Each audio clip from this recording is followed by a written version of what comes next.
probably know because If we're friends with you on Facebook, we'll know. yeah, I mean, I was, like I said, thought I would be done by the touring season this year, and then stuff started to happen. So, found if you're not at 25 years, and reached a plateau, and still was very unhappy with my fiddling. I knew there was some things that I heard from other fiddlers that I couldn't achieve, and knew that I needed to sit right where you are. And so it wasn't all that long ago where I was on the other side. And what I kept going to workshops like this is because I would go to workshops with some great masters and they taught me great tunes. And I kind of played the tune in their style, but not really. It was still my style, missing the elements that they had that I didn't have. And so I became very obsessive about what made old-time music sound like old-time music. And I come from old-time music, but I come from the Midwest version, which is a different sound than a lot of the popular sounds that people like to play, which is Appalachian sound. And a lot of different stuff, and if you come from a classical background and you try to jump into Appalachian style, you may find that you play all of the right notes, and it sounds nothing like the tune, like what you're trying to emulate. And I did have one of those moments back in, must have been early 2000. I got somebody gave me a Freight Hopper CD. Who doesn't know about Freight Hoppers? They were here one Freight day. Hoppers, that's a name you want to remember. Anyway, their sound was so incredible that I was like, I want to sound like that. So I got David Bass tune I found on that CD. I slowed it down. I learned all of the right notes. And I was just playing along with David Bass and thinking I sounded great. And I said to my band, let's play this David Bass tune. And man, we took off and started playing, and I just became so disappointed. And I was like, I sound nothing like David Bass. How could that be? And that was my first realization as a fiddler, that the left hand and the right hand have way different skills. You can master this left hand, you can intonate properly, you can play all of the fanciest Irish tunes, but if you have not learned the bowing elements of old-time Appalachian sound, your tunes will never sound like an Appalachian tune. Who's already experienced that? Raise your hand. Got all of the left notes, still doesn't quite sound like it. Okay, so what I started to do as a student and then eventually as a teacher is I separated the two skills. And I teach people how to learn how to intonate and to rely on double strings to help you navigate, because in Appalachian fiddling, almost everything you do is two strings. You're making that double sound, that drone. You want that drone there. And also for danceability, that drone helps you keep a rhythm going while everybody else is having a good time. So once I figured out how to separate these things, which is how I learned, I was able to communicate it now to students. So what we're going to do today is that I'm going to take you on this small roadway of how I got to where I am now in the past 20 years. I've been fiddling now for 48 years. And I will tell you that for 30 of that time, or roughly 28 of that time, I was here. Very good intonation, very good tone, could do almost anything that I wanted to, but I couldn't get here because I didn't have the bowing element. So I'm going to show you how I got there. So first and foremost is rely on an electronic tuner. You will never be in tune. Some of you may disagree with me, but I'm telling you, your ear is a better tuner than an electronic tuner. Now, not on day one, not on day two, may not be on day 100, it may not even be on 5 years. But if you practice tuning like we all practice tunes, you will be a good tuner. Most of you.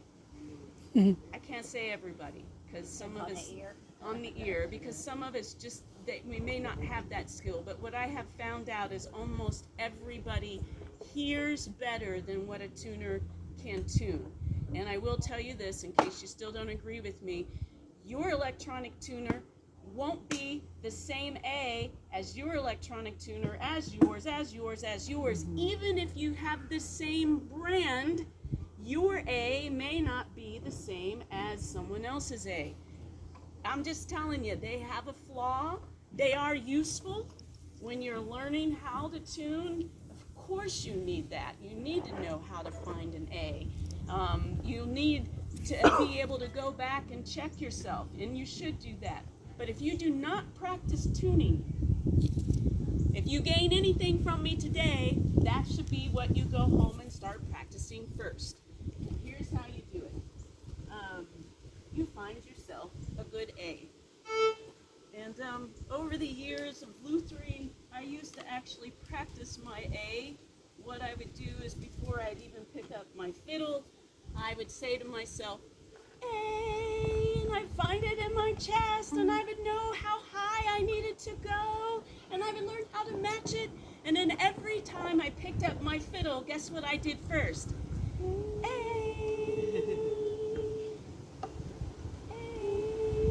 And eventually I would find that A. Now, about 9 times out of 10, I can find an A.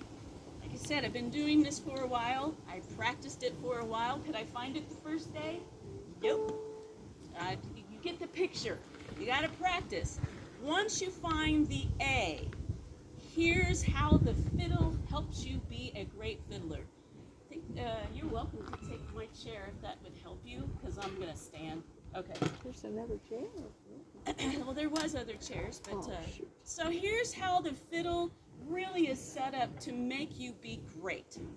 It's tuned in fifths, and I don't actually come from any kind of training, and I heard people say that for years, and I'm going to be honest with you that it was only a couple years ago where I had the aha moment where I was like, oh, now I know really what that means. And what that means is that it's a perfect fifth. And the fifth means that it's just part of the chord. Some of you are already, I can see you're like, we're talking about theory here, and all I hear is blah, blah, blah, blah, blah. But don't allow it to be like that, because I didn't understand theory either, and you don't need to know that much right now. But what you should know is that the instrument wants you to be successful. It wants you to intonate it properly. So that means when you learn how to not just find an A and play it very slowly from the tip to the frog, as I'm showing for you right now, you now can play a perfect fifth, meaning if you go to your D and you play those 2 strings together,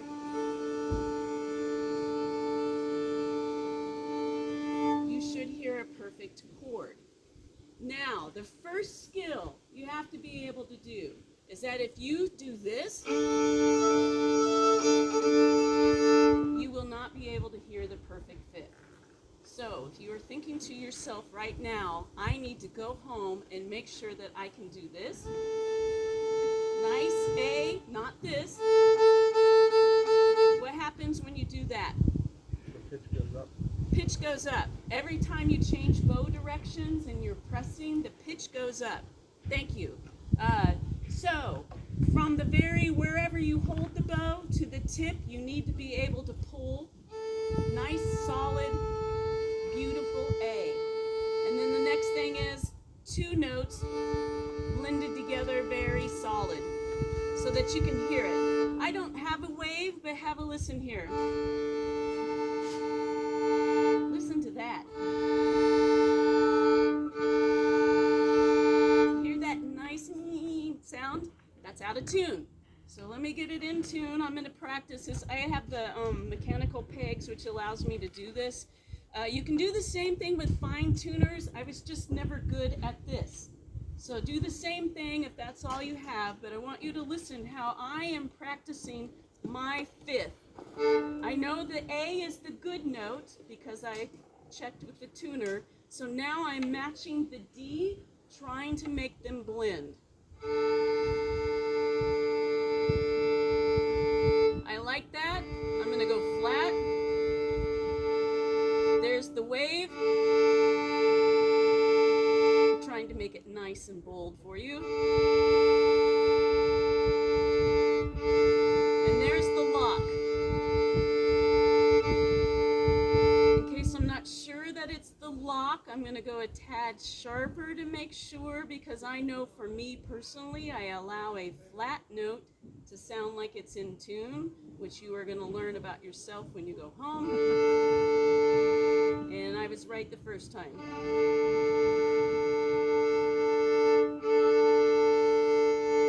So these are very micro adjustments I'm doing, and if I were to put a tuner on there, there is one moment that I could actually make it be green, but I can hear by my ear the pitch needs to go just a tad sharper. And now I have practiced so much that I do not rely on an electronic tuner. Now, if we're in a big group like this, am I going to rely on one? Yep. If we're in a noisy environment where none of us can hear, am I going to rely on one? Of course. Am I going to rely on one when I'm trying to learn? Yes. So I'm not like bashing electronic tuners. I'm just encouraging you to be better than your tuner. Remember, when did they actually come? When did people start using electronic tuners? Like later. Much later, you guys. You know, it's not a skill that we can all learn. Okay, I'm not going to make you do it because we're in a big group right now. When I tune, I make everybody be quiet around me, or I go by myself and be somewhere. Some of you have seen me be on stage tuning, and Howard may try to play something, and I'm like, shh, shh, you know, so I personally can't hear other things. But if you double fiddle with someone, and which most of you know that's what Howard and I do, one of us being slightly out of tune will ruin the entire experience. All 4 of our strings must match perfectly in order for us to enjoy it and you. I didn't understand that. Perfect. If you're recording this, I might actually want all of this. This is. I'll get it to you. Yeah, this is great. Sorry about that. But that was like really funny. She says she doesn't understand. How many of you have actually played with someone where the experience was very poor because one of you was slightly out of tune? Tell me what happens when one of you is slightly out of tune. What happens? Oh God, it's happened on so many occasions. Right. And it makes you feel like you can't play. It makes the other person feel like they It can't makes play. you feel like you're out of tune. Yeah. And when you know you're in tune and the other person, like especially like an orchestra and stuff, if you're someone sitting next to you is not playing in tune, Right. it's kind of a similar concept. It's just impossible. You question yourself, And you're and it moving. makes your whole experience just Your brain stops thinking about the music. the music and starts thinking about, God, what's going on, and then you start messing up, and then you're like, damn, this sucks, I shouldn't be fiddling, and it just becomes, you know, at some point, I remember doing that, and it didn't bother me at all. So if some of you are sitting there thinking like, well, I'm always in tune, and I don't notice anything, you're probably one of those that might need to study your tuning. Because once you become obsessive about tuning, you become obsessive about listening to everything in tune and playing in tune. So we won't spend all time on this, but it is the basics of becoming a good musician. It really is. Because if you're not in tune before you even start, you're not setting up a hand position. That means you're not fully listening. That just means that you're like, you know, running down the highway with your fiddle and just having a great time without really listening to what's happening. So I'll do the rest of my fifths.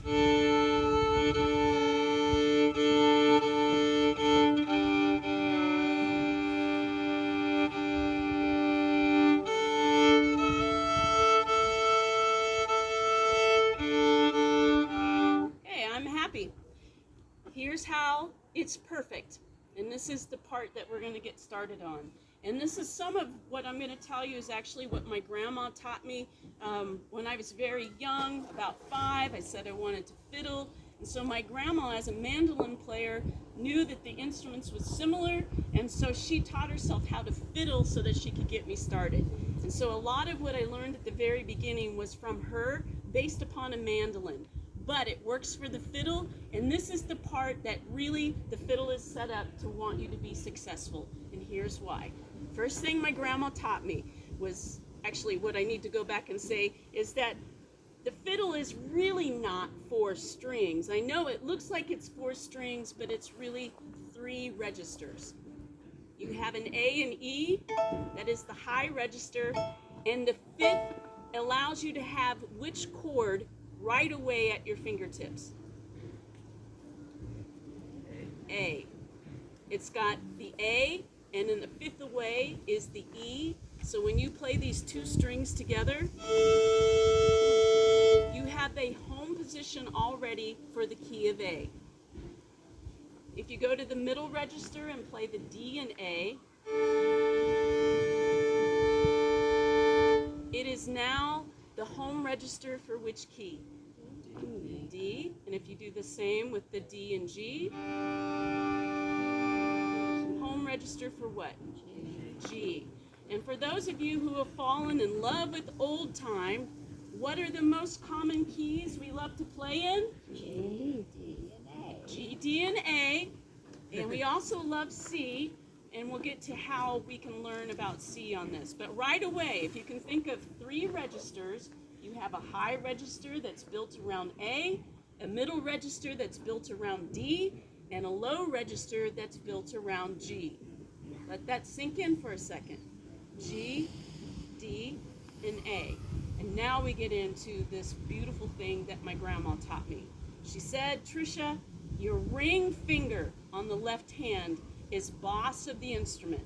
When you lay the ring finger down, it gives you the information that you need to know across the fingerboard. And here's how it works. If you lay your ring finger down on the D string and you play it with the open G, you now know that you've established home position for what key? G. For G. You got a low G and you have an octave G. That means if you play that note correctly, you have set up your hand position now already for the ring finger in the position that you normally play the ring finger in, right?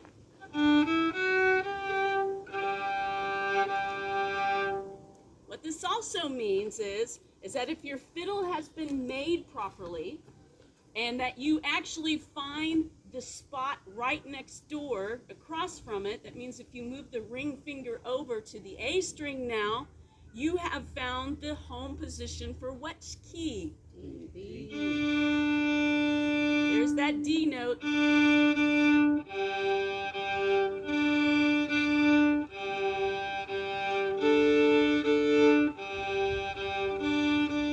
If I do the same thing on the E string, home position for what?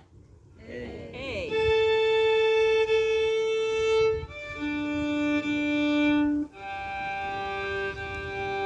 And if you had one more string, it would be home position for what? C. Somebody said C. So that means with the ring finger, you have a C home position, in case you had another 5th string over there. You have a G home position, a D home position, and an A home position. So the first thing I would do if I were you at home is I'd put this underneath me here. I would make sure that I was in tune. And then I would practice getting a nice hand position. And I would hit this drone, which is the G. Find the D. Find the A. Those of you who have an instrument, just go on ahead and try it real quick. You can do it on your own. Think to yourself what you're playing. So find your G drone.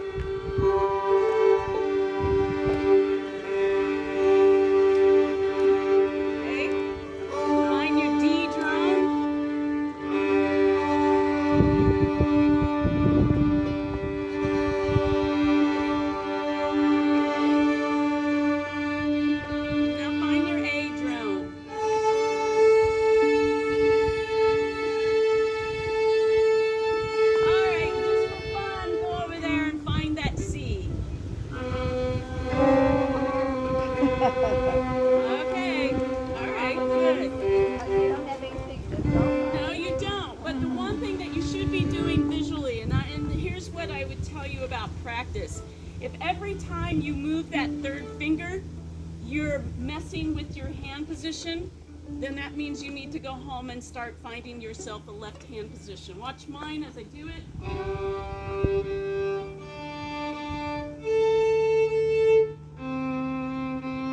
Anybody see any movement other than that finger? No.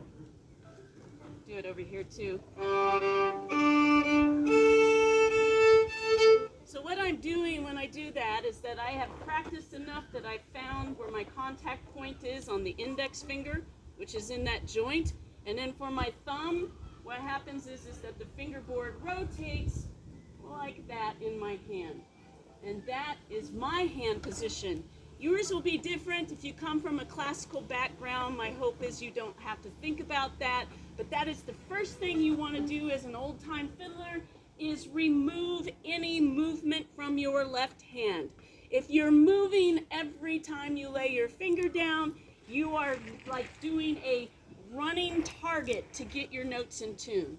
So get your hand position set and learn how to keep it in place. Another thing you could easily do is just do a 1-octave scale and then check your drone. That's the G scale. D. It's the first simple scale I teach everyone because that gets your fingers in what I call that taped fingerboard position.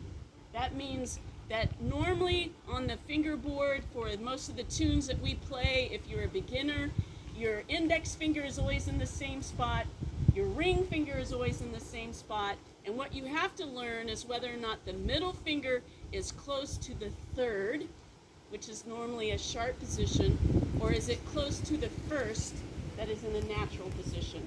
So right now I teach everyone this positioning so that you can get used to it. And for most of our common keys, you can get away with that, except for in G, we're going to learn some things that's different about the second finger. Everybody understand about a simple scale? If that stuff is new to you, just write down, know your common scales. But you can see how now you can use that ring finger to anchor your scale. It's a check. If you do this, and you get there, and then you do this, was that a good scale? Nope, it wasn't. So that's part of your practice. Okay, let's go to these shapes, because the one thing I try to do with all of my students is once we get the 3 shapes down, then we start learning how to incorporate bowings. How many of you got excited when you heard about bowings just now? You should be, because if you are somewhat intonating properly, hopefully you can see now what little things you might need to do to start being to where you can anchor yourself and be in tune at all times. But the thing for me is that, see, I didn't want to think about the left hand. I wanted to think about the right hand.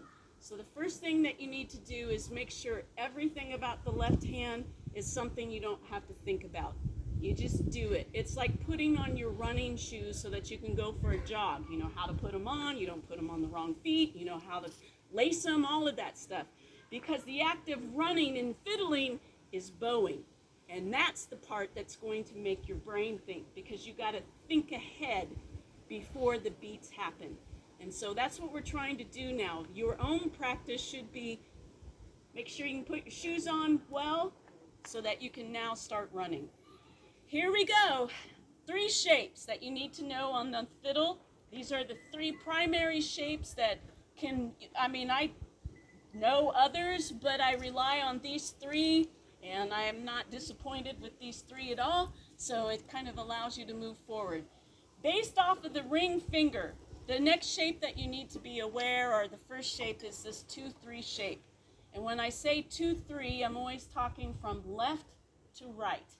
So that means that wherever your ring finger is, the middle finger goes right next to it, and it looks like this. So there's a 2-3 shape in the low register, 2-3 in the middle, 2-3 in the high. I want you to hear these. I'm going to anchor. There's the third anchored. Now I'm adding the 2-3 shape. Sound nice? Sure does. What's this shape right here in 03? What was that? G. So that means when you add the middle finger to it, what key, what chord is it? G. That's your G chord. Same shape here. Put the 2 with it. It's now which chord? D. Same thing here. It's what? A. See how you're starting to train your ear now to hear not just the 5th, but now you're starting to hear the 3rd of that chord. And so this becomes kind of confusing because we start talking about numbers. But when you're playing the chord, you often play a 1, 3, and 5. And because the fiddle can really only hit 2 notes at one time, that means we could play a 1 and it be a chord, a 1, 1. We could play a 1 and 3. We could play a 1 and 5. Or we could play a 3 and 5. If that's too much for you, don't think about that. Just remember the shape. There's that 2, 3. All right, I'm going to use this 2, 3 here, and I'm going to keep that 3rd planted. The next shape that you need to know is that if you have a 3 laid down, you can lay a 1 right next to it. There's a 3-1 shape right there. And listen to what happens here. So here's that 2, 3. And now listen to this 3-1. Sound good? Yes? Yes. Because that's also a G chord. G chord needs to have a B note, a G note, and a D note. And right now we have a B, a G, and another B. So that also means if you have a 2, 3 shape here, what can I play on the E string? B. F sharp. What note is that? F sharp. F sharp. There's that 3-1 shape right there. And look at this one. If I got a 3, can I play a 1 here? Yes. So there's a 3-1 shape. Anyone remember what this 3-1 shape is? C. That is the C shape. So that means in the 3-1 shape, we have a G in the middle, C to the left, D to the right. And here's how the fiddle is brilliant. Anybody knows anything about chord progressions? 1 chord to the 4, out of the same shape, to the 5, back to the 1. Listen to this. What shape is this? What shape am I playing? 2 and 5. What's my ring finger doing? 5. Well, just think about what I'm doing. What note am I playing here? Say again? G. D. No. I'm playing a D. Oh, sorry. You see that open D? Remember I told you 3-1 shape here, 2, 3 here. So this is what shape? D. D. Okay, watch here, because it's okay if you don't go with me, but I'm going to do the 2, 3 shape in the middle, which is D. If I do the 2, 3 in the low register, it's what?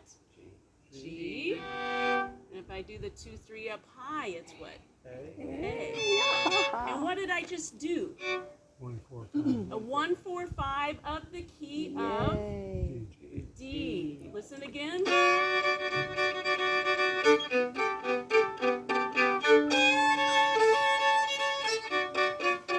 Sounds like something already, right? Because folk music is based around that 1, 4, 5 chord progression, that means out of the shape, would I want a chord like that always? No. But now you know you can find a 1, 4, 5 if it were the heat of the moment and somebody said, take it. And instead of you just being like, oh, no. Okay, you got it. All right, so we got 2, 3 shape, remember? A 3, 1 shape, a And then we need one more here to fill out the 3 that I told you was important. And the last one is a 1-2 shape. And in this case, we're going to do a 1-2 low. So it's going to look like that. You could do a 1-2 high. It doesn't sound good at the moment, but if you do a 1-2 low, you know that you've finished out your closed G shapes. Some of you know that. Let me show them to you again. I anchored that G. I added the 2-3 shape. I went on ahead and found the 3-1 in the middle. And I know now that I can build a 1-2. All of those shapes are G. Just like if you started here, I can add a 1 to the right, right? I can now add a 1-2. This one has an exception, so I won't go into the rest of it here. It's the only shape that does. But let's go back to G. So when I think about the key of G, I'm going to start giving you some numbers here of what I think about, and then we'll see if they work. Because what I want to show you is that in the common keys of old time, which is G, D, A, and C, you can pretty much play everything based out of the chord shapes I told you. C is the only exception, and I'll show you what it is. But let's build G first out of the 3 shapes. So for G, you found your ring finger. You can do this on your fingerboard with me. You found your ring finger. You remember that I told you that you could play a 2-3 shape, which means now you can go here and do this. You also remember that you can play a 3-1, so you can even leave that 2 down there so that you can remember there's nothing else to play but a 1. Here's what's cool is that if you keep that 3-1, guess what happens to that middle finger? It just flops back and forth from the G to the A, or G to the E. So see, it's in the high here, but up here, it's in the low. So the number I think for the key of G is 2, 3, 1, 2. You should write that down if you're writing notes. 2, 3, 1, 2. You want to see if this works for all of the other keys? All right, let's have a look. Let's go and find our D drone. Find that ring finger and drone the D string. So what can you play to the right? 3-1. What can you play to the left? 3-2. Remember, let's go always from left to right, which would be 2-3. And what happens for D? If you remember what happened for G, that index finger, well, it just flops. Now, are you going to be able to intonate this chord? I don't know. That's hard. It's a 1-2 shape. And yes, it takes practice. Look at my poor little hand. I'll show you D. Everybody see that? Yes. Yes. Guess how much woodshedding that took? Did I do it in one day? No. But I call that the money chord. So, does it work for D? What number is it for D? 1, 2, 3, 1. All out of the 3 shapes. Let's do it for A. Find your drone A. What can you play to the left of that ring finger? There's your 2-3 shape. What can you play next to that now on the D? Yes, there's that hard shape. There's the 1-2. And what can you play on the G string? 3-1. And what you have to remember, though, is that you need a high 3 and not a low 3. So what's the difference between the high 3 and a low 3? Anyone? Natural or sharp? What is it? Is it natural or sharp? Yeah, one's a natural and one's a sharp. And when you play a 3-1 in the sharp position, that's an A chord. But if you play a 3 in the low position, what chord is it? B minor. Think about it. What's the third finger a drone for? C. C. So you have a difference between an A chord and a C chord. Wow. All just with the half step there. So let's look at A again. We had 3 up high, 2, 1, 3. So you'd have to write down 3, 1, 2, 3, but on the 3 I put a little note on it saying that it's in the sharp position. If this is not, like if you're just hearing a whole bunch of things right now, that's okay. Let it soak in, get what you can get from this today. I've had multiple people tell me that they've had to sit where you are several times before it all soak in. So don't just assume that you're not getting anything. It took me kind of in layers. I had to learn, first of all, what folk theory was, because I didn't know. I mean, I intuitively knew, but I didn't know it written down. Once I did folk theory, then I had to go back and understand what a chord was and what made up a chord. Once I understood chords, I had to understand how to put it all together. So you are somewhere in all of that. Just allow yourself to kind of hear what things are. And one of your days, hopefully when you're 45, you'll be like, oh, now I understand what they mean by fists. Too late. Yeah. No, it's not too late. I'm past 45. Missed that No, train. I'm just saying that it, have you fiddled as long as I have?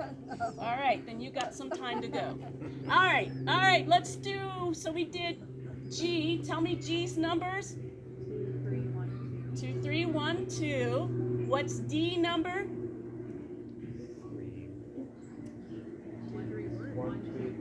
1, 2, 3, 1. What's A's number? 3, 1, 2, 3. And now let's do C. We have part of C, which is 3, 1. And here C is our exception. My cheat doesn't work for everything. But once you kind of understand the basics to it, when you have a chord that does something different, it's easier to remember the one different thing than it is to put all of that together. So here's how C is different. You have a 3, 1. You have the 2. But because that 2 is a low 2, you cannot play this because it sounds terrible. So what you have to know about C is that it has a 2-2 shape, meaning that you bar the A and E string together, or you play an open E. So what I say for C is that it is a 3, 1, 2, and then it's either open, if it's hard for you to bar, or a 2-2.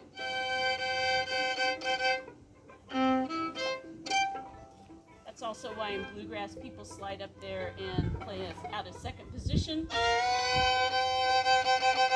because C is a lot easier to play that way than it is with those flatted notes down, I think. I don't know. Okay, how are we doing? Let's see where we're at.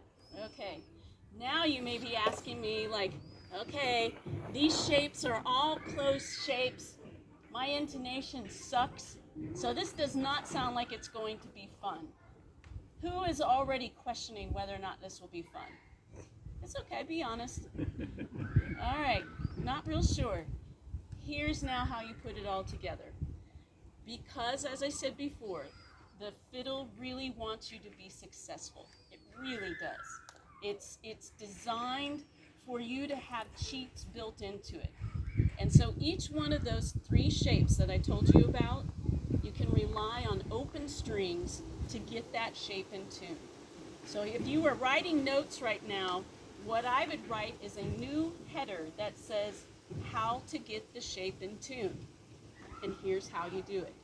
We're going to start with the 2-3 shape. And every one of these except one has 4 positions that you're going to do. And the one that doesn't have 4 positions just has 2, so you're going to repeat it. So here's what happens with the 2-3 shape. You start out with the 0-3. You get that in tune. Then you go to the 2-3. Then you lift up the 3rd finger to reveal the open D. And if you had that 2 in the right position, that should sound good. And then the last for that shape is just the open, open. All 4 of those shapes, is solidifying what a G chord should sound in your ear. Listen to me.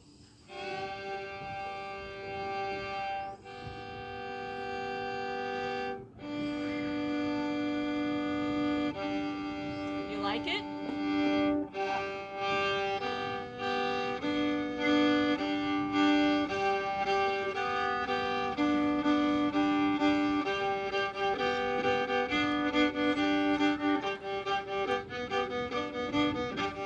See what I'm doing? What did I just do? You made music. I made music. I worked on bow rhythms. I'm watching some of you zone out on me here. Come on. Breathe it in, because we just added 2 elements here. We worked on a G chord shape by working our intonation, and now I'm starting to add bow rhythms. Listen to what can happen.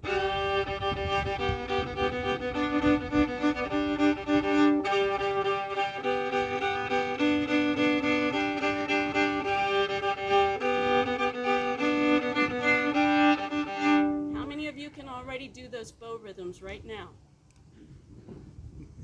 You probably can. Okay, good.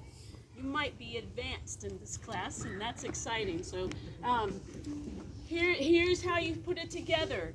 Now I'm understanding what the left hand is doing, and now I'm adding complicated rhythms to go along with it. So that's the 2-3 shape. You ready to do the 3-1, which is the booger, right? It is, kind of, right? How many of you kind of struggle with that 3-1 chord shape? You probably use it.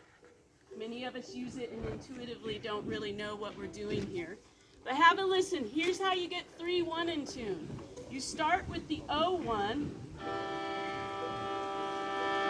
Once you know that that's there, you keep the index planted. You add the drone on top of it. See, I made a little adjustment. Now, if your fiddle is in tune and set up properly, when you move that ring finger, it should go directly next door. So I'm going to lift it and hover it while I go back to the O1, and then I'm going to land it. So it sounds good. Not good? Good? Not good. And I made all of those adjustments by rolling the finger, not by moving it, but a simple act of rolling the finger so that I could start hearing my intonation. So O1, O3, O1, 3-1. You try it.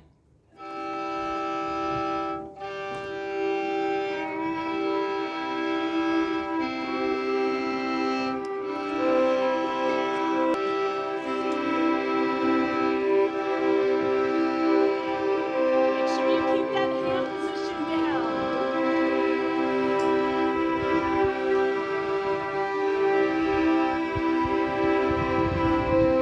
Okay, good. Those are the 2 harder ones because there's 4 positions. Let me show you that 2-3 again.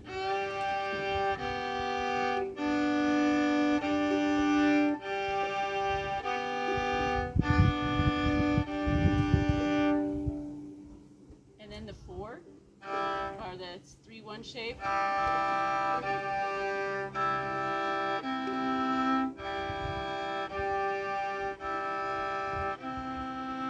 Let's do the last one so we can put it all together. The last one is that 1-2 shape. And remember, that one was kind of hard, right? Put your 1-2 shape down without bowing it, but just see how hard it is to lay the 1 down and then get your middle finger in the position where it's in the high place. Mine looks really funky.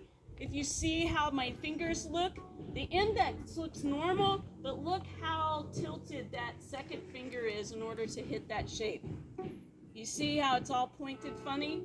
There's no way I could lay mine down to look like this because my hand just can't do that. I would like for it to look better, but that's just what it does. Here's how you get the 1-2 in tune. You start with the 1-0, and now you lay the 2 down. If you're not sure that you're there, you should be able to play the open A.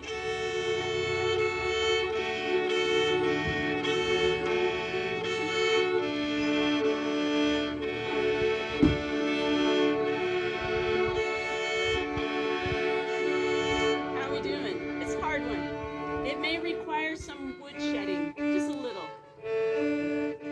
All right, so let me show you how I put all of this together. Remember, we had 3 shapes, right? 2, 3, 3, 1, 1, 2. Kind of start visualizing what those look like. 3 shapes, and then I just showed you how to get them in tune, which most of them require you to do 4 steps.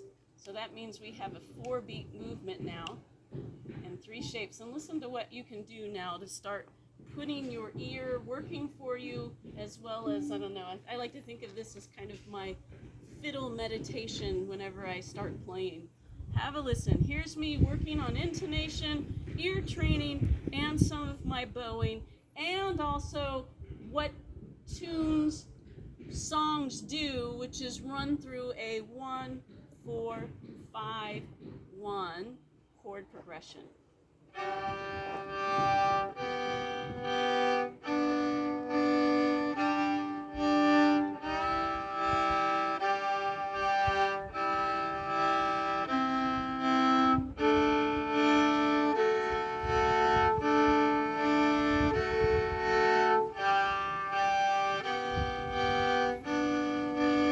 Sounds nice, right?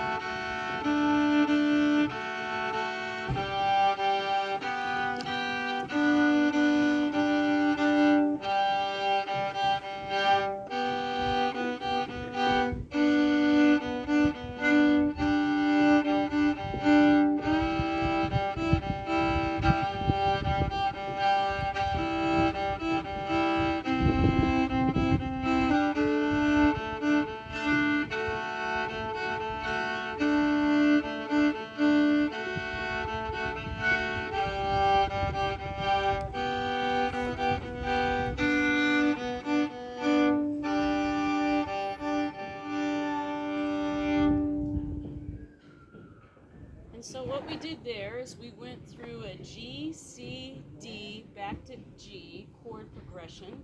We worked on intonating all of those shapes, whether they were closed or partially open with the open strings. And then I also worked on different bow licks that are often used in old-time bowing. And I'm working a lot on ear training. I'm starting to hear how that 1, 4, 5 sounds with each other. It was the 3 shapes that you just learned. And if you do that same thing now in the middle register,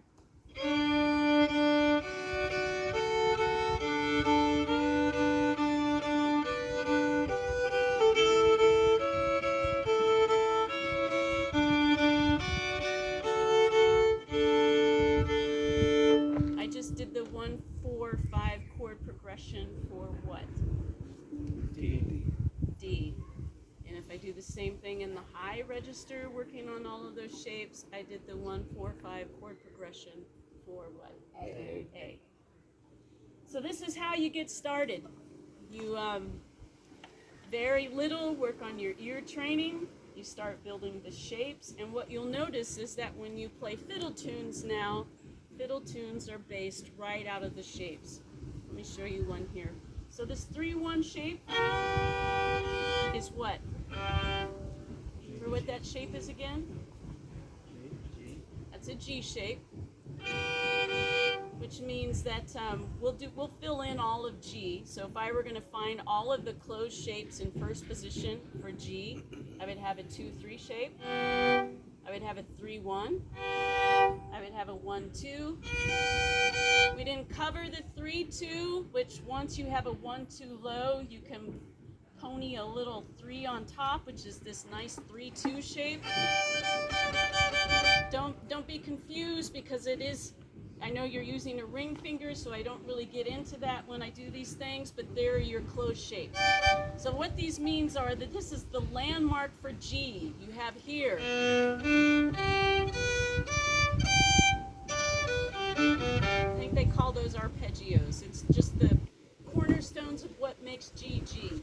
So here's a nice old-time tune that does nothing but the G landmarks, pretty much. Have a listen.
you just saw the 3-1 anchored. You just anchor the shape and you move right around it. And there was that nice little high 3-2 shape. So now when I learn fiddle tunes, I'm basically thinking about what chord they're in, what register they're in, and then what they're building it around. And that's kind of how you just get better at this without reinventing it each and every time you learn a fiddle tune. I think that's it. Thank you. Yeah.